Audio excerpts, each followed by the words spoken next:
எல்லோருக்கும் நமஸ்காரம்.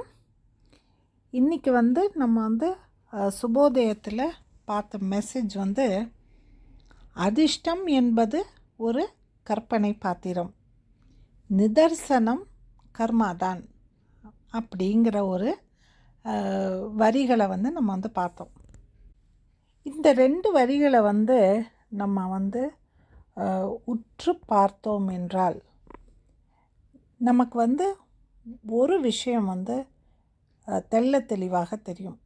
என்னென்னா, கர்மா அப்படிங்கிறது நம்ம எப்போவுமே ஒரு நெகட்டிவ் ஆஸ்பெக்டாக நம்ம பார்ப்போம். இந்த அதிர்ஷ்டம் அப்படிங்கிறத ஒரு பாசிட்டிவ் இஃபெக்டாக நம்ம பார்க்குறோம். ஆனால் இந்த வாழ்க்கைக்கு ரொம்ப தேவையானது அப்படின்னு பார்த்தா இந்த கர்மா தான். கர்மா இல்லைன்னா இந்த உலகத்தில் எந்த அசைவும் இருக்காது, எந்த செயலும் இருக்காது. இந்த கர்மா தான் நம்ம பிறக்கிறதுக்கான காரணம். இந்த கர்மா தான் நம்ம செய்கிற ஒவ்வொரு செயலுக்கான காரணம். இந்த கர்மா தான் நம்மளுடைய தேவைகளுக்கான காரணம். இந்த கர்மா தான் நம் வாழ்க்கைக்கே ஆதாரம். இதை நான் ஏன் அப்படி சொல்கிறேன் அப்படின்னா, இப்போ நம்ம ஒரு வாழ்க்கை வாழறோம். அந்த வாழ்க்கையில் நம்ம நல்லதும் பண்ணுறோம், நம்ம கெட்டதும் பண்ணுறோம், தெரிஞ்சும் பண்ணுறோம், தெரியாமையும் பண்ணுறோம். அப்போது இந்த செய்கிற இந்த செயல்களுக்கான ஒரு இஃபெக்ட் அப்படின்னு பார்த்தோன்னா, நம்மளோட இந்த வழிமுறையில் நமக்கு சொல்லப்பட்டு இருக்கிறது என்னென்னா, இந்த ஜென்மத்தில் இல்லைன்னாலும் அடுத்த ஜென்மத்தில் நம்ம இதுக்கான ஒரு இஃபெக்டை நம்ம அனுபவிப்போம் அப்படின்னு நம்மளால் இது நம்பப்படுகிறது. அப்படி இருக்கிறச்ச இந்த பாஸ்ட் கர்மா தான் நம்மளை எந்த வீட்டில் பிறக்கணும், எப்படியாப்பட்ட இடத்துல பிறக்கணும், எப்படியாப்பட்ட அம்மா அப்பாக்கோட குழந்தையாக நம்ம பிறக்கணும் அப்படிங்கிறத நிர்ணயம் செய்கிறது. அப்போது இந்த பிறப்புக்கான ஒரு காரணமே அந்த பழைய கர்மாவோடைய ஒரு ஆதாரத்தினால தான். அடுத்தது நம்ம பண்ணுற ஒவ்வொரு செயலுக்கு பின்னாடியும் இந்த கர்மா தான் நம்மளை இயக்கும். ஒரு சாய்ஸ் அப்படின்னு இருந்துன்னா அந்த சாய்ஸை நம்ம தேர்ந்தெடுக்கிறது கூட அது அந்த கர்மாவோட ஒரு வழியாகத்தான் இருக்கும். ஏன்னா நம்ம வேறு சாய்ஸ் எடுத்தோம்னா அது வேறு ஒரு லைனில் போகும். அப்படி நம்மளை போக விடாமல் நம்ம செஞ்ச ஒரு காரியத்திற்கான ஒரு பலன் நமக்கு கிடைக்கணும் அப்படின்னா அந்த கர்மா நம்மளை அந்த செயலை பண்ண வைக்கும். அதனால தான் கர்மா தான் நம்ம செய்கிற அத்தனை காரியத்திற்குமான காரணம் அப்படின்னு. அடுத்ததும் ஒன்று சொன்னேன், நம்ம தேவைகளுக்கான காரணமும் இந்த கர்மா தான் அப்படின்னு. ஏன் அப்படி சொன்னேன்னா, நம்மளுடைய அந்த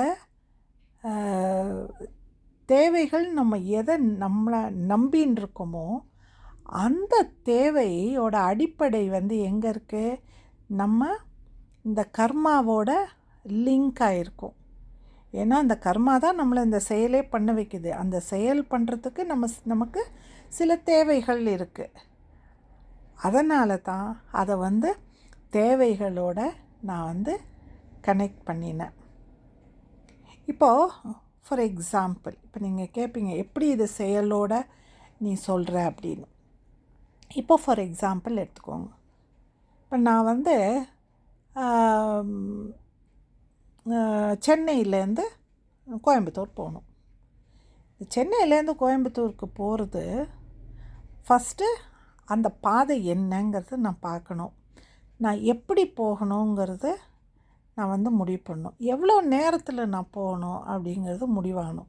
இது எதை ஒட்டி இருக்கும்?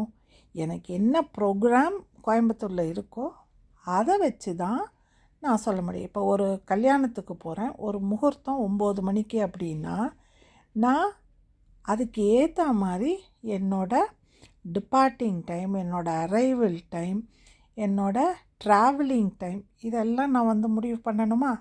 அப்போ அது காரில் போகணுமா, பஸ்ஸில் போகணுமா, ஃப்ளைட்டில் போகணுமாங்கிறத முடிவு பண்ணணுமா? அப்போது அந்த தேவையை ஒட்டி தான் நான் பண்ணுற செயலும் இருக்குது. ஸோ அதே மாதிரி தான் கர்மாவும் அந்த செயலை செஞ்சு நம்ம முடிக்கிறதுக்கு அதுக்கு தேவையான செயல்களுக்கு அந்த அடிப்படையாக எது இருக்குது? அந்த கர்மா தான் இருக்குது. அடுத்தது நம்ம வாழ்க்கையோட ஆதாரமே கர்மா தான். நம்ம எப்படி பிறப்புக்கு ஒரு ஆதாரம் நமக்கு கர்மா இருக்கோ, நம்ம பண்ண போகிற செயல்களுக்கு, நம்ம நடக்க போகிற அந்த பாதைக்கு, நம்ம வளர போகிற அந்த விதத்துக்கு எல்லாத்துக்குமே இந்த கர்மா தான் ஆதாரமாக இருக்குது. அடுத்தது இந்த அதிர்ஷ்டத்தை பற்றி பார்க்கலாம். இந்த அதிர்ஷ்டம் கர்மாவோட ஆல்டர் ஈகோன்னு கூட சொல்லலாம். எப்படின்னா, இந்த கதைகளில் வருமே டாக்டர் ஜெக்கில் அண்ட் மிஸ்டர் ஹைட், அந்த மாதிரி ஒரு நல்ல விஷயம் இருந்ததுன்னா அதுக்கு எதிர்மறையாக இன்னொரு விஷயம் ஒன்று நடக்கும். பாசிட்டிவாக இருந்ததுன்னா நெகட்டிவாக இருக்கும், நெகட்டிவாக இருந்ததுன்னா பாசிட்டிவாக இருக்கும் இல்லையா? அந்த மாதிரி இந்த கர்மாங்கிற செயலுக்கு நம்ம கொடுக்குற இன்னொரு பாசிட்டிவான பிம்பம் எது அப்படின்னு பார்த்தா அது இந்த அதிர்ஷ்டம். அதிர்ஷ்டம்ங்கிற ஒன்று கிடையவே கிடையாது. அது கர்மாலேருந்து எடுக்கப்பட்ட ஒரு விஷயம். இந்த கர்மாவோடைய ஒரு நல்ல பயன்களை நம்ம அதிர்ஷ்டம் அப்படின்னு சொல்கிறோம். ஸோ இந்த கர்மாலேருந்து நம்ம அதை பிரித்து எடுத்து இதுதான் அதிர்ஷ்டம், இதுதான் இந்த கர்மாவோட பாசிட்டிவ் எஃபெக்ட் அப்படின்னு நம்ம காட்டுறோம். அதனால தான் அந்த சென்டென்ஸில் இந்த லக்குங்கிறது, அதிர்ஷ்டம்ங்கிறது ஒரு இமேஜினேஷன் அப்படின்னு சொல்லியிருப்பேன். ஏன்னா அதுக்கு ஒரு உருவம், ஒரு தன்மை கிடையாது. அதோட உருவமும் தன்மையும் இந்த கர்மாக்குள்ளேருந்து தான் வருது. அதனால் எப்போவுமே இந்த அதிர்ஷ்டத்தை நம்பி இல்லாமல் நம்ம செய்ய வேண்டிய காரியத்தை நம்ம கரெக்டாக செய்கிறச்ச அதோடைய ஒரு பிரதிபலனாக நமக்கு அதிர்ஷ்டம்ங்கிறது நம்மளை சேரும். இதை நம்ம புரிஞ்சுக்கிறச்ச இந்த நாள் மட்டும் இல்லை, எந்த நாளும் திருநாளாகத்தான் இருக்கும். நன்றி, வணக்கம்.